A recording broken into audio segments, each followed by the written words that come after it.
तुलसीवाणी में आपका स्वागत है। आज हम भगवान गणेश जी की एक सुंदर कहानी सुनेंगे। एक गांव में मीना नाम की एक लड़की अपनी माँ के साथ रहती थी।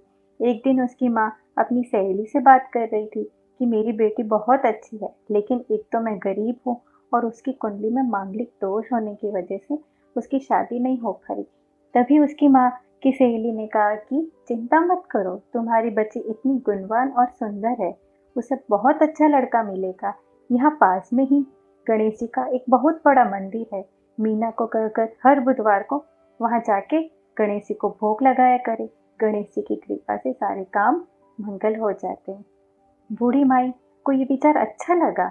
बूढ़ी माई ने अपनी बेटी मीना को बुलाया और कहा, मीना ये ले लड्डू, गणेश जी के मंदिर में भोग लगा के आ जा। और सुन, तुझ में अभी भी बहुत बचपना है, अगर गणेश जी को बिना खिलाए आई तो बहुत डांटूंगी।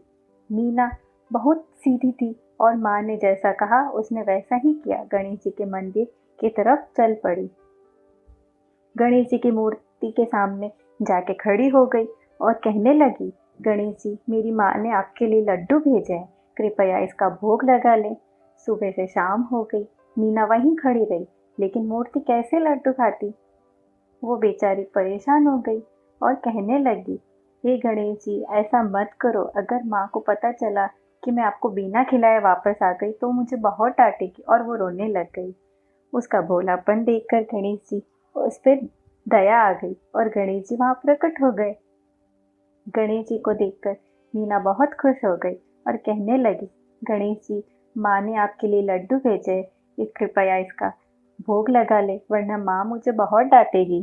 गणेश जी ने लड्डू का भोग लगा लिया और मीना से कहा कि पुत्री, मैं तुमसे बहुत प्रसन्न हूँ, तुम मांगो, क्या चाहती हो। मीना ने कहा कि माँ ने तो मुझे सिर्फ आपको लड्डू खिलाने को कहा है, आपसे क्या मांगना है ये तो बताया ही नहीं। ये सुनकर गणेश जी बहुत प्रसन्न हुए और बोले कि जा पुत्री, तेरी माँ की हर इच्छा पूरी होगी। मीना जब घर पहुंची तो उसकी झोपड़ी की जगह आलीशान मकान था। अगले ही दिन मीना के लिए बहुत अच्छे लड़के का रिश्ता आया। मीना के पति ने मीना के माँ को भी अपने साथ रहने के लिए आग्रह किया। इस तरह गणेश जी की कृपा से मीना और उसकी माँ हंसी खुशी रहने लगे। तो कैसी लगी ये कहानी? अगर अच्छी लगी हो तो इसे लाइक कीजिए, कमेंट कीजिए और चैनल को सब्सक्राइब कीजिए। धन्यवाद।